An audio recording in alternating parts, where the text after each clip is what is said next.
At 40 years old, he believed his life was stable. A steady job, predictable routines, a future mapped out in spreadsheets and schedules.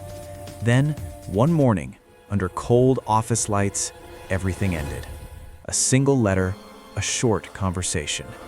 Years of loyalty reduced to a cardboard box and a silent walk out of the building. Rejection doesn't always scream. Sometimes it whispers through empty rooms, unpaid bills, and long nights filled with questions. At home, the silence was heavier than the office ever was.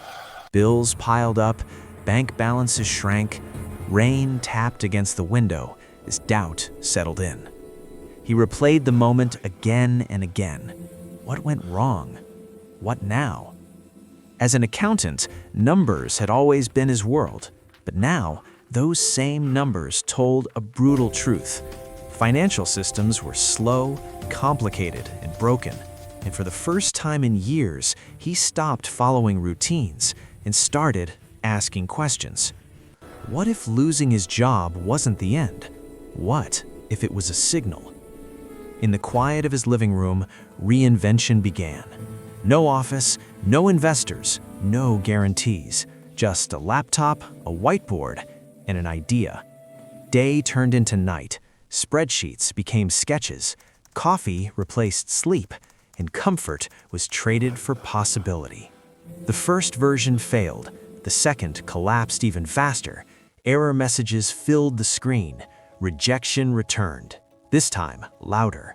But something had changed. He didn't quit, because while he was building, the world was shifting.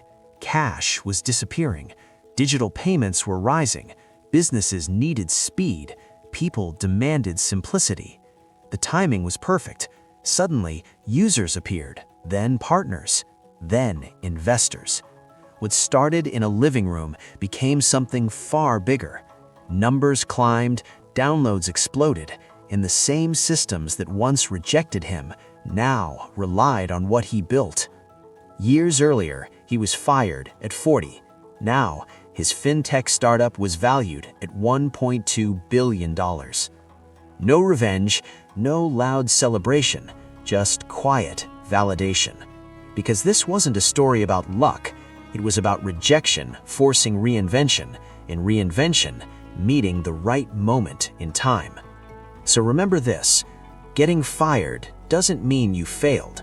Sometimes it means your real work hasn't started yet. Rejection, reinvention, timing.